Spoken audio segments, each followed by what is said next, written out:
Sa ngalan ng Ama, ng Anak, at ng Espiritu Santo, Amen. sumainyo ang Panginoon. At sumayo rin. Mga kapatid, grateful ba kayo? Papasalamat ba kayo na muli binuhay kayo ng Diyos? Humihinga pa rin kayo? Umiiral pa rin kayo dito sa mundo? Kasi ang taong nagpapasalamat, taong marunong magmahal. Pag ang tao hindi marunong magpasalamat, nagiging napakapait ng kanyang loob. Pag ang tao walang nararamdamang pasasalamat sa kanyang puso, nagiging magagalitin siya, nagiging mapanghusga siya sa kapwa niya. Pag ang tao nagpapasalamat sa Diyos, marunong siyang tumanaw ng utang na loob sa Panginoon. Ang kapatid, aminin natin ang maraming pagkakataon na kung saan palagi pa rin tayong umabalik sa ating nakalipas. Tinitignan natin ang sugat ng ating mga puso. Kaya naman hindi tayo nakapagpasalamat sa Diyos. Hingin natin ang kanyang awa para tayo ay makitang karapat-dapat minsan pa makatanggap sa mga banal na misteryo. Inaamin ko Sa makapangyarihang Diyos at sa inyo mga kapatid, na lubha akong nagkasala sa isip, sa salita, at sa gawa, at sa aking pagkukulang. Kaya'y sinasamo ko sa mahal na Birheng Maria, sa lahat ng mga anghel at mga banal, at sa inyo mga kapatid, na ako'y panalangin sa Panginoong ating Diyos. kaawaan tayo na makapangyarihang Diyos, patawarin tayo sa ating mga kasalanan, patnubayan tayo sa buhay na walang hanggan. Amen. Panginoon, kaawaan mo kami. Panginoon, kaawaan mo kami. Kristo, kaawaan mo kami. Kristo, kaawaan mo kami. Panginoon, kaawaan mo kami. Panginoon, kaawaan mo kami. Manalangin tayo. Ama naming makapangyarihan, nililiwanagan ng iyong maasang ilaw ang mga naliligaw na iyong pinapabalik sa daan para ikaw ay matagpuan, makabilang sa nananalig sa iyong anak, ay pagkalooban mong makapagwaksi sa tanang salungat. Sa ngalang Kristiyano sa iyo'y tinanggap upang ito ay talagang mapangatawan ng ganap. Sa pamagitan ni Jesucristo kasama ng Espiritu Santo, magpa sa walang hanggan. Amen.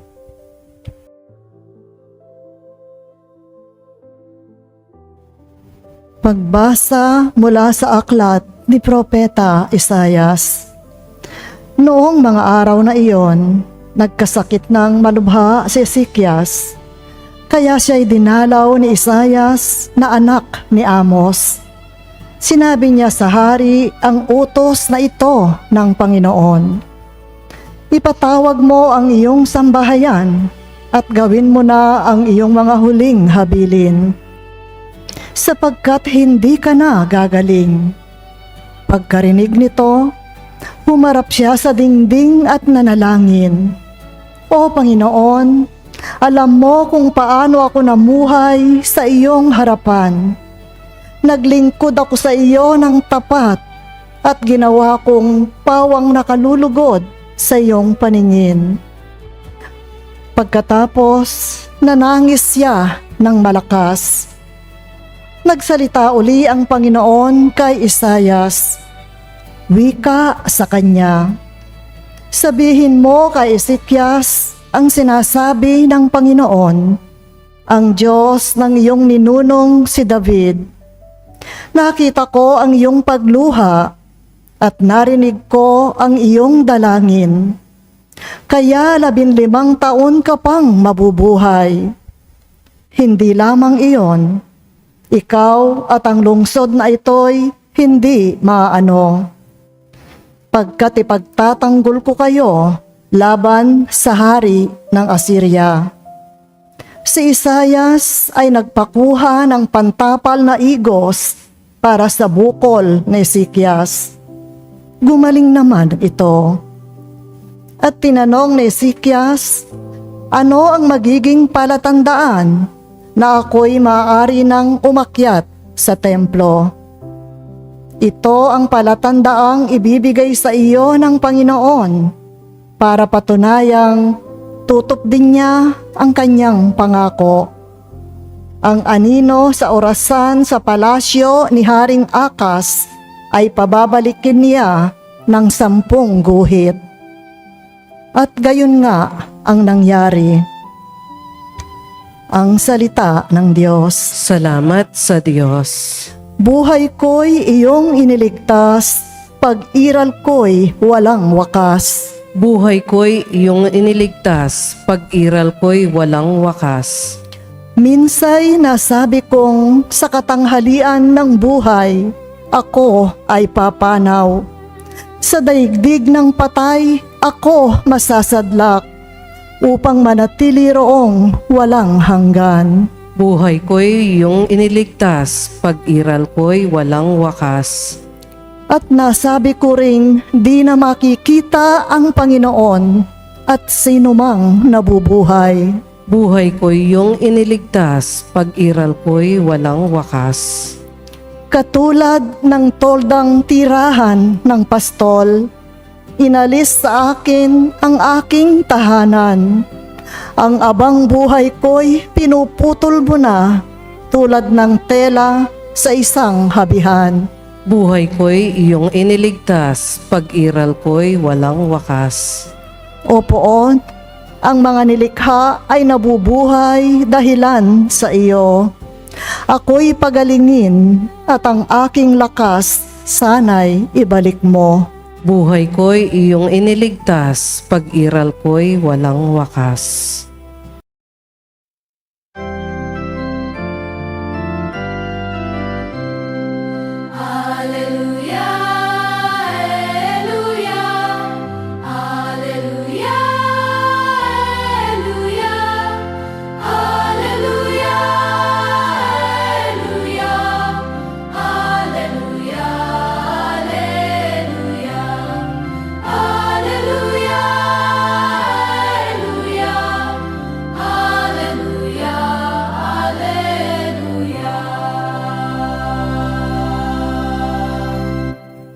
Ang tinig ko'y pakikinggan ng kabilang sa aking kawan, ako'y kanilang susundan.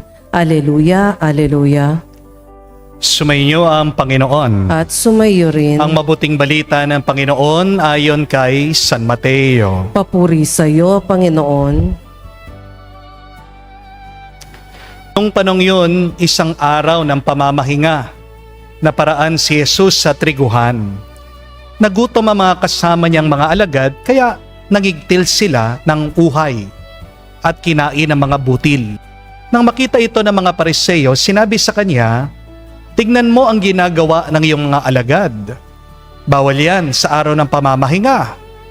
Sumagot si Jesus, "Hindi ba ninyo nabasa ang ginawa ni David nang magutom siya at ang kanyang mga kasama? Pumasok siya sa bahay ng Diyos at kumain ng tinapay na handog sa Diyos at pinakain din niya ang kanyang mga kasama. Labag sa kautusan na kanin nila ang tinapay na yon, sapagkat ang mga saserdote lamang ang may karapatang kumain niyon. Hindi pa ba ninyo nabasa sa kautusan ni Moises sa tuwing araw ng pamamahinga, lumalabag sa batas tungkol sa araw na ito ang mga saserdote sa templo? Gayunman, hindi nila pinagkakasala iyon. Sinasabi ko sa inyo, naririto ang isang higit na dakila kaysa sa templo. Hindi sana ninyo hinatulan ang mga walang sala kung alam ninyo ang kahulugan ng mga salitang ito. Habag ang ibig ko, hindi hain. Sapagkat ang araw ng pamamahinga ay nasa ilalim ng kapangyarihan ng anak ng tao. Mga kapatid, ang mabuting balita ng ating Panginoon. Pinupuri ka namin, Panginoong Esokristo. Magandang araw po muli sa inyong lahat. Meron pong isang pangyayari nung unang panahon nung sinakop po ng mga British ang mga nakatira sa India, Delhi. dumami daw po yung mga makamandag na kobra o ahas. At para daw po mabawasan yung mga ahas, nagpatupad po sila ng isang batas. Basta't makapatay daw po sila ng kobra, yung tao, mayroon katumbas daw po itong gantimpala o bayad. Sa simula po parang napakaganda po nitong panukala, nitong ideya. Tuwang-tuwa po yung mga tao kasi araw-araw nakakahuli po sila ng kobra. At bumaba nga yung bilang ng mga ahas. Masaya po ang gobyerno. Pero may isang problema. Napansin po ng ilang tao, kung mas marami yung mga kobra, mas marami silang pera. Kaya imbis na manghuli po sila ng mga kobra, nagsimula po silang mag-breed, magparami, magpalaki ng ahas sa kanilang mga bahay. Para pong naging negosyo, araw-araw po, mas dumami ng dumami ang mga ahas. Pagkatapos, papatayin po ito ng tao, ipapasa sa gobyerno para makakuha po sila ng pera para mabayaran po sila. Nang malaman po ito ng mga British, agad po nilang pinasara, pinahinto yung programa. Dahil wala na po nagbabayad dun sa mga kobra, ano pong ginawa ng mga tao? Pinalaya po nila, pinakawalan po nila yung mga ahas. At ano po yung resulta? Mas dumami pa yung mga ahas, yung mga kobra kesa nung nauna. Yung problema po na gusto nilang solusyonan, lalo pang naging mas malala. Mga kapatid, tandaan niyo po ito ha. Hindi naman lahat ng mga sumusunod sa batas ay patas. Merong mga bagay na legal pero hindi po moral. Merong mga bagay na ayon sa batas pero labag sa ating konsensya. Meron po mga tao, hindi naman sila lumalabag sa batas pero lumalabag sila sa batas ng pagmamahal. At minsan, aminin natin, ganito po tayo. Di po ba? Hindi naman tayo nagsisinungaling. Pero hindi natin sinasabi yung lahat ng katotohanan. Hindi ka naman nagnanakaw, pero minsan madamot ka. Hindi ka naman pumapatay, pero minsan sa pagchichismis mo, pinapatay mo yung dangal ng tao. Hindi tayo lumalabag sa letra ng batas, pero nilalabag natin ang espiritu ng batas. At ito po ang problema ng mga Pariseo sa Ebanghelyo. Habang naglalakad daw si Jesus kasama niya ang mga alagad niya sa bukirin, nagutom sila. At anong ginawa nila? Pumitas po sila ng butil at kumain. Wala po silang ninakaw. Wala naman silang sinaktan. Wala talaga silang ginawang masama. Pero para sa mga Pariseo, may problema. Hindi dahil nakasakit sila. Hindi dahil meron silang naapakan. Kundi dahil ginawa nila yon sa araw ng Sabat, sa araw ng pamamahinga. Sa isip po ng mga Pariseo, mas mahalaga ang tuntunin kesa sa tao. Mas mahalaga ang regulasyon kesa sa gutom. Mas mahalaga ang batas kesa sa awa. Kaya itinuwid sila ng ating Panginoong Jesucristo. At balikan yung napakaganda ng kanyang sinabi, God desires mercy, not sacrifice. Habag ang nais niya, hindi paghahandog. Parang sinasabi ni Jesus, hindi niya binigay ang batas para pahirapan ang tao. Binigay niya ang batas para tulong sa ating pagmamahal. Mga kapatid, ang Sabat ay ginawa upang makapagpahinga ang tao. Pero nung dumating ang panahon ng mga Pariseo, ang tao na ay naging alipin ng batas na ito. Ganito rin minsan na nangyayari sa atin, di po ba? Merong mga mister, ginagawa naman nilang obligasyon nila. Nagbibigay ng pera sa kanilang mga asawa, nagbabayad ng bills. Hindi naman po nangangaliwa. Pero pag nagsasalita ng kanilang mga misis, hindi rin sila nakikinig sa kanila. Legal, pero hindi nagmamahal. Meron po mga anak hindi naman sumasagot, lumalaban sa kanilang mga magulang. Hindi naman lumalabag sa utos. Pero hindi naman kinakausap din ang kanilang mga magulang. Ini-ignore sila. Tama naman po ayon sa batas, pero kulang sa pagmamahal. Meron po mga tao nagsisimba linggo-linggo, hindi po pumapalya sa pagrorosaryo, sa pagnonobena, hindi nakakaligtaan magdasal, pero nagtatanim pa rin ng sakit ng loob. Hindi marunong magpatawad. Religyoso, pero hindi maawain. At ito po ang babala ng Ebanghelyo. Dahil maaring tama ang iyong ginagawa, pero mali ang laman ng iyong puso. Amen? Maaring sumusunod ka sa batas, pero malayo ka sa Diyos. Sapagkat ang Diyos, hindi lang po tumitingin sa ating mga kilos. Tinitignan din ng Panginoon ang dahilan bakit mo ginagawa yung mga ginagawa mo. Kaya nga ang tanong ay hindi lamang sinusunod mo ba yung mga batas. Ang talagang tanong, ang mas mahalagang tanong ay, nagmamahal ka ba talaga? Ang tanong hindi lamang, tama ba ako? Ang mahalagang tanong ay, nagiging mabuti ba ako? Dahil sa bandang huli, hindi po tayo huhusgan ng Diyos. Batay lamang sa dami ng mga batas na ating nasundan. Huhusgan tayo batay sa dami ng mga tao na ating minahal.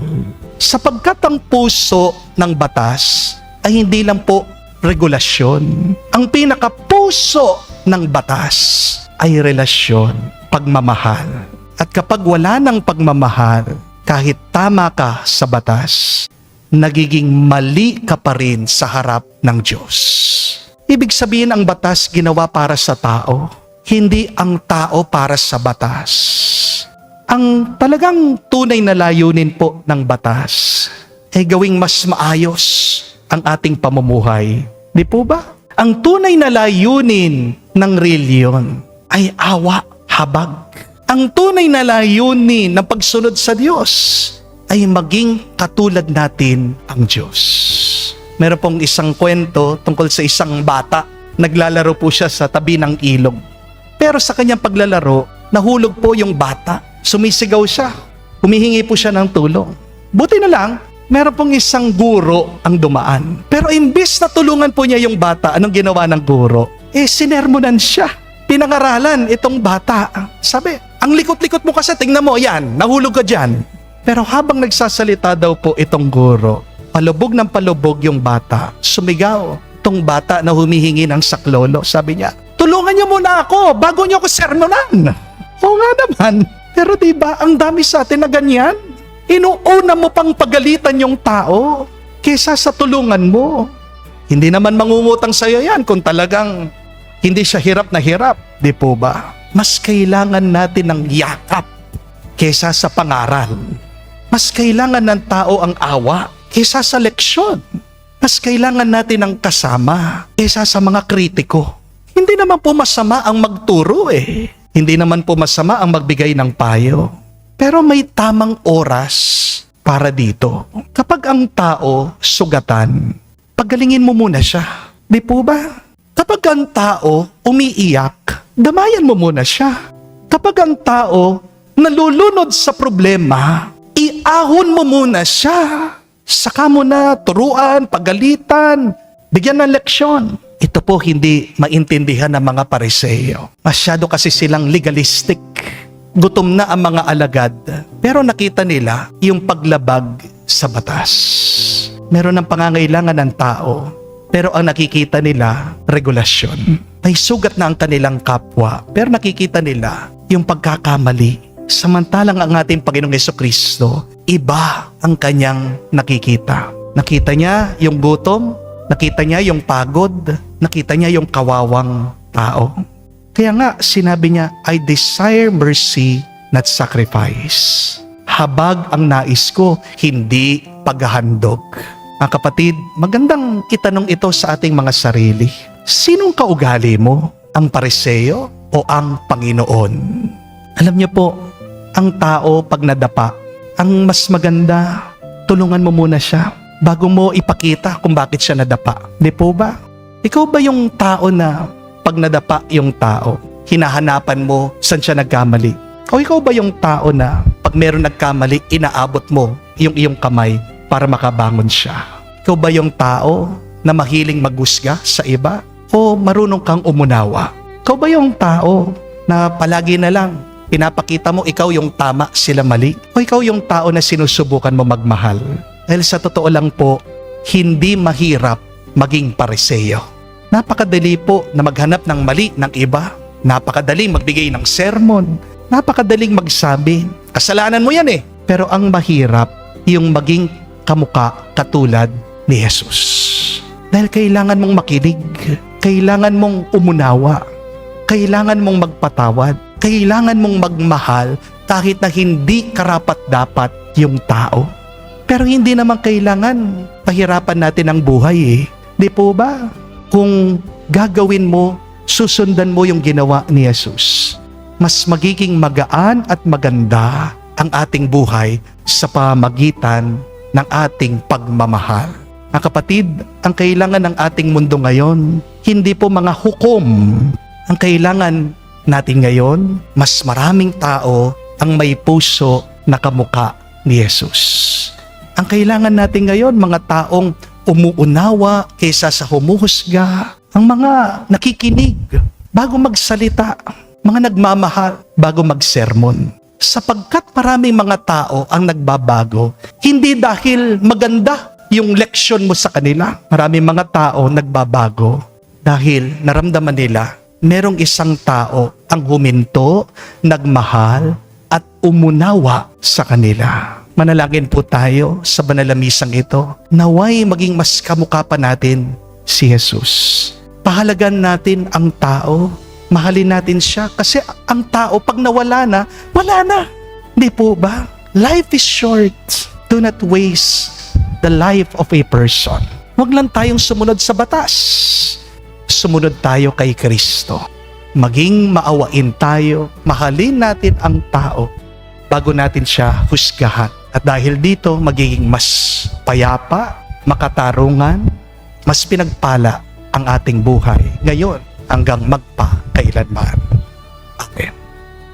Tumayo po tayo. Alay po natin sa Diyos ang ating mga dasal at panalangin. Manalangin tayo sa pamagitan ni Kristo. Sambahin natin ang Amang nasa langit sa ating pananampalataya, pag-ibig, ang mahabaging awa. Ating sabihin at itugon, Panginoon, dinggin mo kami. Panginoon, dinggin mo kami. Ang mga Kristiyano saan man naway, hindi maging mga taong ang kilos ay legalismo at panlabas lamang, kundi maging mga taong may puso na ginagawa ang nararapat bilang mga anak ng Diyos. Manalangin tayo sa Panginoon. Panginoon, dinggin mo kami. Ang mga bansa sa mundo naway matutong gumalang at tumulong sa isa't isa at hindi maggamitan lamang kundi makipag-ugnayan ayon sa katarungan at pagkakasundo. Manalangin tayo sa Panginoon. Panginoon, dinggin mo kami. Ayon sa udyok ng abag ni Kristo, naway hindi natin natulan ang mga nagkakamali, kundi bigyan pa sila ng bagong pagkakataon. Manalangin tayo sa Panginoon. Panginoon, dinggin mo kami. Sa katahimikan po ng ating puso, sabihin natin, banggitin natin sa Diyos ang ating mga personal na pangangailangan. Panginoong Diyos, huwag mo kaming hingan ng anumang sakripisyo maliban sa tunay na pagbabalik loob, tapat na pananampalataya at paglilingkod na may pagmamahal. Bigyan mo kami ng lakas at dumito ka sa amin ngayon at magpa sa walang hanggan. Amen. Manalangin kayo mga kapatid, para ang ating mga paghahain ay kalugdan ng Diyos amang makapangyarihan. Tanggapin nawa ng Panginoon itong paghahain sa iyong mga kamay, sa kapurihan niya at karangalan, sa ating kapakinabangan at sa buong sambayanan niyang banal. Ama naming lumikha, tunghayan mo ang mga alay na iyong sumasamong sambayanan. Tanggapin mo ang mga ito para madagdagan ang iyong kabanalan sa mga nananalig na tunay sa pamagitan ni Jesucristo kasama ng Espiritu Santo, magpa sa walang hanggan. Amen. Sumayin niyo ang Panginoon. At sumayo rin. Itaas sa Diyos sa inyong mga puso at diwa. Itinaas na namin sa Panginoon. Pasalamatan natin ang Panginoong ating Diyos. Marapat na siya ay pasalamatan. Ama naming makapangyarihan, tunay nga marapat ikaw ang aming pasalamatan sa pamagitan ni Jesucristo na aming Panginoon. Utang na loob ang nagbubunsod upang gunitain ang kamatayan niya para kami buhayin. Pagtitiwala ang sanhi ng ligayang di malilimot. Sa pagkabuhay niya sa aming kaloob, pag-asa ang dahilan na pagiging handa para sa pagbabalik niyang totoong dakila. Kaya kaisa na mga anghel ay sisiawit ng papuri sa iyo nang walang humpay sa kalangitan. Kami nagbubunyi sa iyong kadakilaan.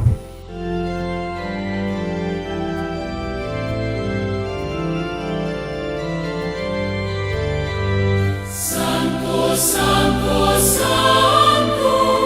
Panginoong Diyos ng mga hukbo, napupuno ang langit at lupa ng kadakilaan mo. Hosana, Hosana, sa kainasan, pinagpalang na paririto sa ngalan ng Panginoon. Hosana, Hosana, sa kainasan. Hosana, Hosana, sa kainasan.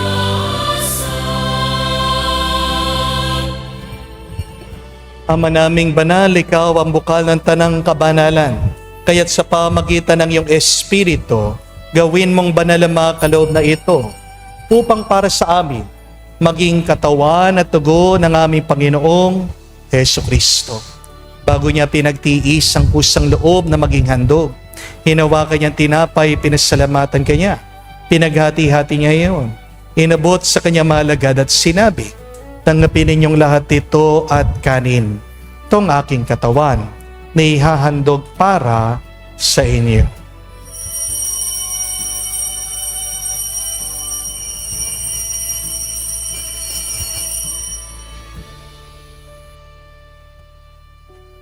Gayon din naman nung matapos ang hapunan, hinawakan niyang kalis.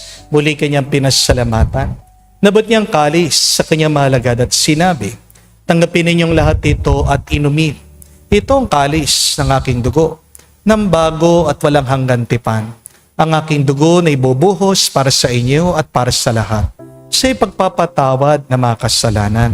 Gawin ninyo ito sa pag-alaala sa akin."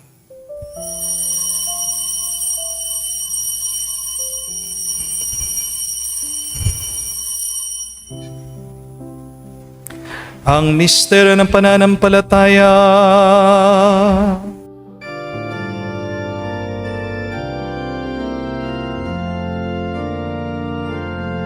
Si Kristo ay namatay, si Kristo ay nabuhay, si Kristo ay babalik sa wakas, sa wakas, sa wakas ng panahon. Ama, ginagawa namin ngayon ang pag-aalaala sa pagkamatay muling pagkabuhay ng iyong anak. Kaya tinialay namin sa iyong tinapay, nagbibigay buhay, at ang kalis na nagkakaloob ng kaligtasan. Kami nagpapasalamat dahil kami iyong minarapat na tumayo sa harap mo para maglingkod sa iyo. Sinasamo namin kami magsalo-salo sa katawan at dugo ni Kristo ay mabuklod sa pagkakaisa sa pamagitan ng Espiritu Santo. Ama, lingapin mong iyong simbahan, laganap sa buong daigdig. Puspusin mo kami sa pag-ibig. Kaisa ni Leon, ang aming Santo Papa, si Florentino, aming Arsobispo, at ng Tanang Kaparian. Alalahanin mo rin ang aming mga kapatid na nahimlay, may pag-asang sila'y muling mabubuhay. Ngayon din naman lahat ng mga pumanaw, kawan mo't sila't patuloyin sa iyong kaliwanagan. Kawan mo't pagindapatin kaming lahat, makasalo sa iyong buhay na walang wakas. Kaisa na mahal na Birhen Maria, Ina ng Diyos, kaisa ni San Jose, kanyang malwalhating esposo, kaisa ng mga apostol, lahat ng mga banal na namuhay dito sa daigdig na kalugod-lugod sa iyo. May pagdiwang naman namin ang pagpupuri sa ikararangal mo. sa pamagitan ng iyong anak aming Panginoong Heso Kristo. Sa pamamagitan ni Kristo, kasama niya at sa Kanya, lahat ng parangal at papuri ay sa iyo, Diyos Ama, makapangyarihan, kasama ng Espiritu Santo, magpasawalang hanggan. Amen. Amen.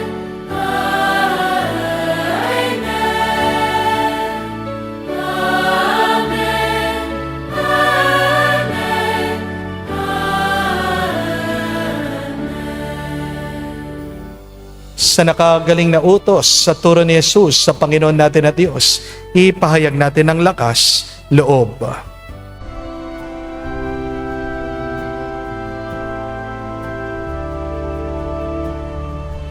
Ama namin, sumasalangit ka, sambahin ang ngalan mo, mapasa amin ang kaharian mo, sundin ang loob mo dito sa lupa, para nang sa langit. Bigyan mo kami ngayon ng aming kakanin sa araw-araw, at patawarin mo kami sa aming mga sala, para ng pagpapatawad namin sa nagkakasala sa amin.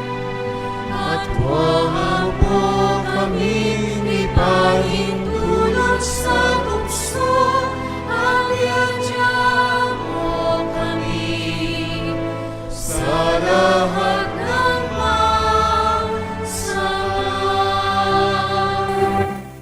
Hinihiling namin kami, Diyos, sa lahat ng masama, pagkalooban ng kapayapaan araw-araw, iligtas sa kasalanan, ilayo sa lahat ng kapahamakan, samantalang aming pinanabikan ang dakilang araw ng pagpapahayag ng tagapagligtas sa aming si Heso Kristo. Sapagkat iyo ang kaharian at ang kapangyarihan at ang kapurihan magpakailanman. Amen. Panginoong Heso Kristo, sinabi mo sa mga apostol, kapayapaan ang iniiwan ko sa inyo. Ang aking kapayapaan binibigay ko sa inyo. Tunghayan mong aming pananampalataya at huwag ang aming pagkakasala. Pagkalooban mo kami ng kapayapaan at pagkakaisa ayon sa iyong kalooban. Kasama ng Espiritu Santo, magpa sa walang hanggan. Amen. Kapayapaan ng Panginoon ay laging sumainyo. At sumayo rin. Magbigayan po tayo ng kapayapaan sa bawat isa. Peace with you po. Kapayapaan po sa inyong lahat.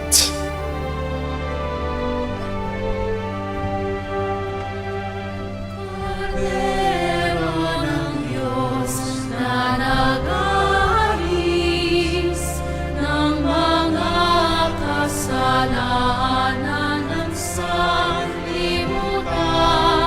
maawa ka sa amin, maawa ka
Mga kapatid, naririto ang ating Panginoong Jesucristo, ang Kordero ng Diyos.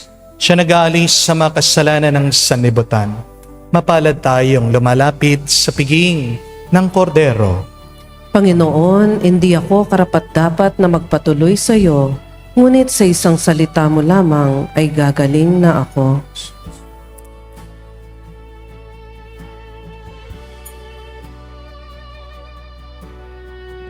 Manalangin tayo. Ama namin mapagmahal, kaming mga pinagsalo mo sa piging na banal ay makatanggap nawa ng bungang karagdagan ng iyong pagliligtas sa aming pinagdiriwang. Sa pamagitan ni Jesucristo kasama ng Espiritu Santo, magpa sa walang hanggan. Amen. Palagi po merong nagme-message sa akin at nagtatanong, Father, tama po ba na magpautang ako dito sa palaging umuutang sa akin? Kakumari ko, kapatid ko, kaibigan ko, yan tagal na po, hindi nagbabayad. Tapos mangungutang na naman. Naaawa naman po ako kasi alam ko talaga naghihirap. Ang tanong po ay, di naman yung kung ano yung tamang gawin eh. Ang tanong ay, yung gagawin mo ba, yan ba ay pagpapakita ng iyong pagmamahal? Do not ask, is this the right thing to do? But rather ask, is this the most loving thing to do? At paano mo alam na sa pamagitan ng mga desisyon mo, pinipili mo, ay nakakapagmahal ka? Pag nagiging mas mabuti ka, at kapag nagiging mas mabuti yung tinutulungan mo. Kung dahil sa pagtulong mo, hindi na natuto, baka hindi mo talaga siya tinutulungan. Ano yung kasabihan? That you kill a flower by overwatering it. Narinig nyo na yun? Pinapatay mo yung bulaklak. Tigang eh. Okay. Pero yung palagi na lang dinidiligan mo, hindi rin nakakatulong. That is not the most loving thing to do. Mga kapatid, minsan di tayo makatulong dahil nangunguna yung ating paghuhusga. Yan yung opposite ng pagmamahal. When you judge, you do not have any time to love. Kaya nga, sa araw-araw natin mga desisyon, yan yung unahin natin. Tanungin natin, itong aking bang ginagawa, diyan ako mas nakakapagmahal. Dahil ang pinakapuso ng batas ay pagmamahal. You love and do what you want. Sabi po ni San Agustin. Pag nagmahal ka, di ka magkakamali. At para magabayan ka sa iyong pagmamahal, palagi makinig ka sa Diyos. Because God is love. Amen? Do everything out of love. Your life will become more blessed, more happy, more peaceful, now and forever. Sumainyo ang Panginoon. At sumayo rin. At kayo basbasa ng Diyos, makapangyarihan sa lahat. Sa ngalan ng Ama, ng Anak, ng Espiritu Santo. Amen. Ang ating misa ay natapos na. Humayo kayo sa kapayapaan ni Kristo. Salamat sa Diyos.